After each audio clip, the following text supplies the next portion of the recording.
Nthawi nkhani mwatsalanetsalane ndipo muli ndine yankho seunda koma poyamba na imitu yake mtsogoleri wa dziko lino walamula kuti mabanja omwe akhuzika ndi ngozi ya kukasungu alandire thandizo. Ripoti lina likusonyeza kuti dziko la Malawi silikuchita bwino pa nkhani yosamalira ndi kuteteza chilengedwe.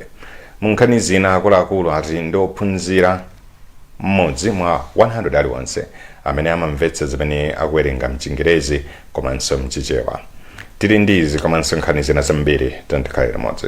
Dziko lino alazitasirakwera walamula kuti mabanja onse omwe akhuzika ndi ngozi ya kukasungu dzulo alandire thandizo lonse loyenera. Anthu okwana 26 afa pa ngozi galimoto imene anakwera itayaka moto. Nelson Gunjani walemba ripoti lomwe akuwerenga ndi Jona Pankuko.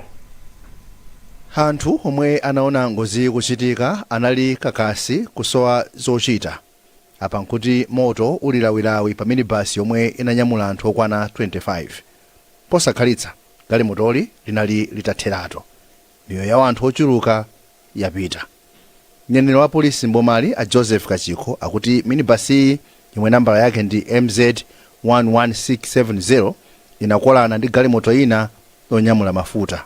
Basi imene hii imachokera mtunda wa Jenda kulowera mtunda wa Santhe.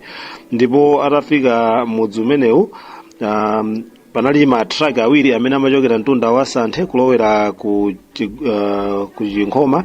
Ndipo atafika pamenepa panali munthu wina amene amalowa mu msewu ndi njinga yakapalasa itadutsa traki yoyamba.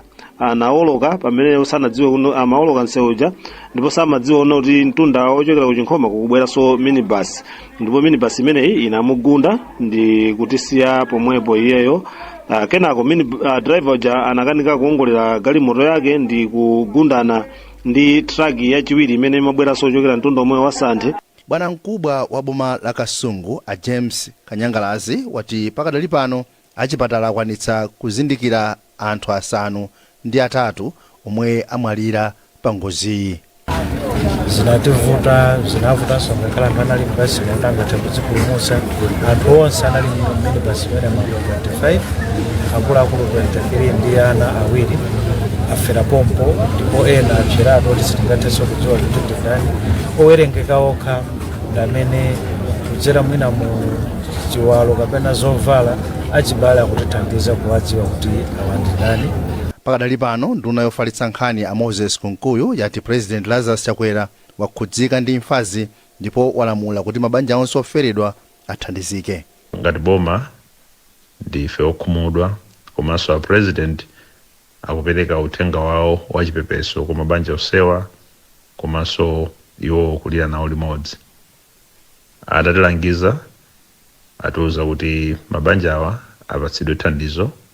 Mawu ake mneneri ku nthambi yoona za ngozi zogwa mwadzidzidzi ya Dodma achipiriro Khamula wati akulumikizana ndi makhonsolo komwe matupiwa akuyenera kupitako. Ngozi yadza anthu ena asanu ndi atatu atafa pa ngozi ina yapansewu mboma la Tcholo lolemba sabata ino. Mwezi wathawu anthu ena okwana asanu ndi mmodzi adamwaliranso pa ngozi ya galimoto mboma la Dedza. Tili pa nkhani ngati yomwe anthu anayi amwalira pa ngozi ya minibus imene yachitika lachinayi mu mzinda wa Zomba. Wofalitsa nkhani za polisi ku Zomba a Patricia Cipriano watsimikiza za nkhaniyi. Mtolankhani wathu Jason Malowa anafika pa malo a ngoziyo ndipo wati minibus iyo imachokera ku Zomba kupita ku Limbe. Anthu amene anaona izi zikuchitika atinso anamva phokoso la kuphulika kwa chinthu. Kenako pamene anaona minibus itagubuduzika. Pakadali pano maripota kuti anthu ena oposa 10 avulala pa ngoziyo. Anthuwa anathamangira nawo ku chipatala chachikulu cha Zomba kumene akulandira thandizo.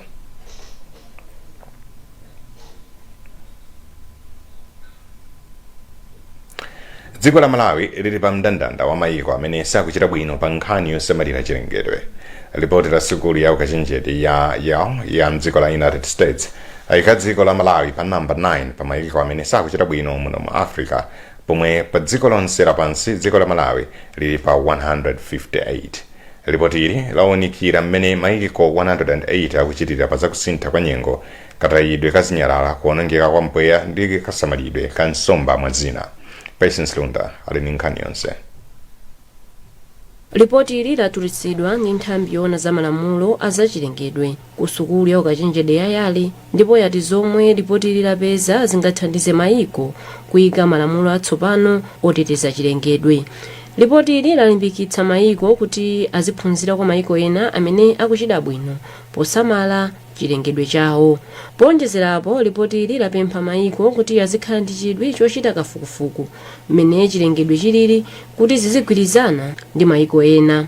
Kumbali yake, mlembi wamkulu ku nduna yoona za chilengedwe a Yusufu Mkungula anati sakugwirizana kwenikweni ndi ripoti ili popeza dziko lino